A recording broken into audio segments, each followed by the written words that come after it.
2026ರಲ್ಲಿ ತುಲಾ ರಾಶಿಯವರ ಆರೋಗ್ಯದ ಮೇಲೆ ಶನಿ, ರಾಹು, ಕೇತು ಮತ್ತು ಶುಕ್ರಗಳ ಸಂಚಾರ ಹೆಚ್ಚು ಪರಿಣಾಮ ಬೀರುತ್ತದೆ. ಈ ವರ್ಷ ಮೂತ್ರಾಂಗ ಮತ್ತು ಖಾಸಗಿ ಅಂಗಗಳಿಗೆ ಸಂಬಂಧಿಸಿದ ತೊಂದರೆಗಳು, ಯೂರಿನರಿ ಇನ್ಫೆಕ್ಷನ್, ರಕ್ತಕ್ಕೆ ಸಂಬಂಧಿಸಿದ ಸಮಸ್ಯೆಗಳು, ಕೆಳಹೊಟ್ಟೆ ಭಾಗದಲ್ಲಿ ನೋವು ಅಥವಾ ಅಸಹಜತೆ ಕಂಡುಬರುವ ಸಾಧ್ಯತೆ ಹೆಚ್ಚಿದೆ. ಕೆಲವು ಜನರಿಗೆ ಚರ್ಮ ಸಮಸ್ಯೆಗಳು, ಮಹಿಳೆಯರಲ್ಲಿ ಹಾರ್ಮೋನ್ ಅಸಮತೋಲನ ಹಾಗೂ ತಲೆನೋವು ಮತ್ತು ಮೈಗ್ರೇನ್ ತೊಂದರೆ ಕೂಡ ಹೆಚ್ಚಾಗಬಹುದು. ಸಂಬಂಧದ ಒತ್ತಡ ಮತ್ತು ಮನಸ್ಸಿನ ಗೊಂದಲ ಆಂಕ್ಸಿಯೆಟಿಗೆ ಕಾರಣವಾಗಬಹುದು. ಆರೋಗ್ಯ ಕಾಪಾಡಿಕೊಳ್ಳಲು ಬೆಳಿಗ್ಗೆ ಬಿಸಿನೀರಿಗೆ ತುಳಸಿ ಅಥವಾ ನಿಂಬೆ ಬೆರೆಸಿ ಕುಡಿಯುವುದು ಉತ್ತಮ.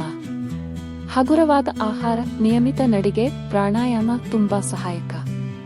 ಶುಕ್ರ ಮತ್ತು ಶನಿಯ ಶಾಂತಿಗಾಗಿ ಶುಕ್ರವಾರ ಸುಗಂಧ ದ್ರವ್ಯ ಅಥವಾ ಹೂವಿನ ದಾನ ಮಾಡುವುದು, ನಾಯಿಗಳಿಗೆ ಅಥವಾ ಪಕ್ಷಿಗಳಿಗೆ ಆಹಾರ ಕೊಡುವುದು ಶ್ರೇಯಸ್ಕರ. ಶನಿಯ ಬೀಜ ಮಂತ್ರ ಮತ್ತು ಶುಕ್ರನ ಬೀಜ ಮಂತ್ರ ಪಠಿಸುವುದು ಆರೋಗ್ಯವನ್ನು ವರ್ಷಪೂರ್ತಿ ಸ್ಥಿರವಾಗಿ ಇರಿಸುತ್ತದೆ.